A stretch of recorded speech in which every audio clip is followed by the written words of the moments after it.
134 zonas en al menos 8 regiones han sido declaradas en emergencia debido a las consecuencias de las intensas precipitaciones, de las lluvias que se van a presentar, por cierto, en al menos 23 regiones del Perú. En todo caso, ya estamos hablando de todo el país. Hay que estar muy alertas. Vamos a conocer de qué manera aquí en Economía para Todos y en RPP Televisión. Yo soy Jorge Rodríguez, porque seguramente te habrás preguntado cuál es el impacto económico de esta situación de emergencia por las lluvias en el Perú. Lo conversamos con Jorge Guillén, profesor asociado de ESAN. Jorge, bienvenido a RPP, bienvenido a Economía para Todos. ¿Qué tal? ¿Cómo están? Buenas tardes. Muchísimas gracias. Bueno, concretamente, por favor, las lluvias, las precipitaciones que están muchas veces activando quebradas, influyendo obviamente en la crecida de los ríos, ¿qué consecuencias económicas dejan en las regiones afectadas?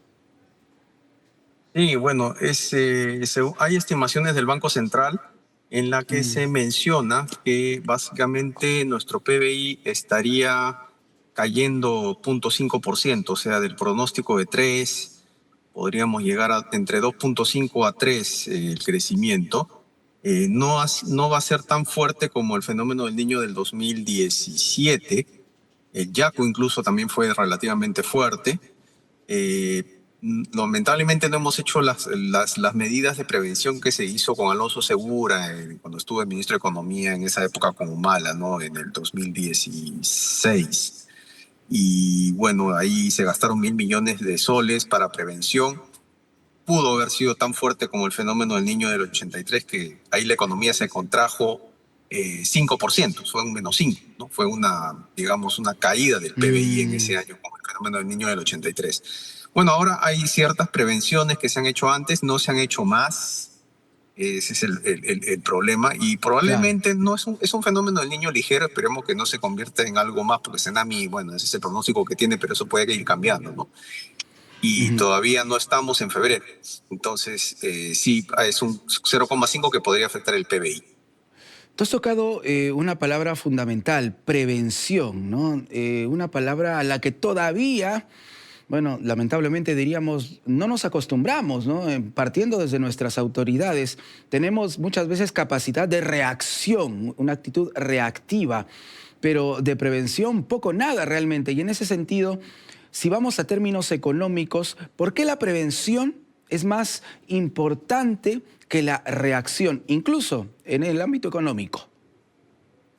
Sí, justo hay muchos análisis de sociólogos que hablan un poco del peruano, que es más reactivo, más que proactivo. Sí, claro. Y eso tenemos que evitarlo, ¿no? Tenemos que tener un pensamiento más de largo plazo. El Centro de Planeamiento Estratégico Nacional, por ejemplo, ¿no?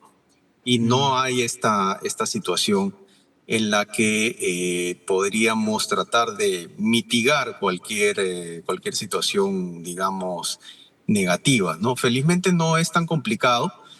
En la época de pandemia tuvimos un fondo de estabilización fiscal. Lo que preocupa es que no hay fondo de estabilización fiscal, ¿no? Y las medidas de los congresistas, que son reactivas, que no son proactivas, que no tienen un pensamiento de largo plazo, son medidas que no han tratado de reducir el gasto para generar un ahorro. Entonces no tenemos fondo de estabilización fiscal, y lo que otro preocupa es de un candidato presidencial, López Chau, que dice que va a coger reservas. Es la experiencia boliviana. ¿Y cómo terminó Bolivia? Con una devaluación, con un sol más fortalecido que su moneda, como si el sol fuera el dólar, y bueno, pues digamos, en una gran contracción económica, casi como la que tiene Venezuela. Claro, definitivamente.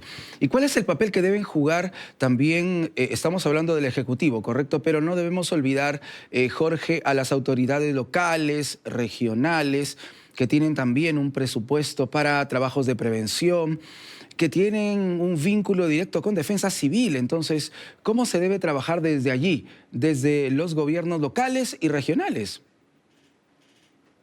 Sí, los gobiernos locales también tienen asignado. Debería haber una articulación con INDECI también, que no hay, con CEPLAN, con el Centro de Planeamiento Estratégico Nacional, también debería haber. Eso debería ser ya más tarea del siguiente presidente.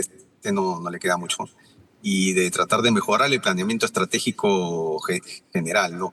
Hacer como China, ¿no? Que cada 5 años ya sabe qué va a hacer, ¿no? Y por eso, por más que Donald Trump haga sus aranceles y aplique esas políticas, China con la India van a ser las 2 primeras economías más importantes del mundo. Eso es lo que nos falta, tener esa Claro. misión que es el parte del planeamiento estratégico, ¿no? La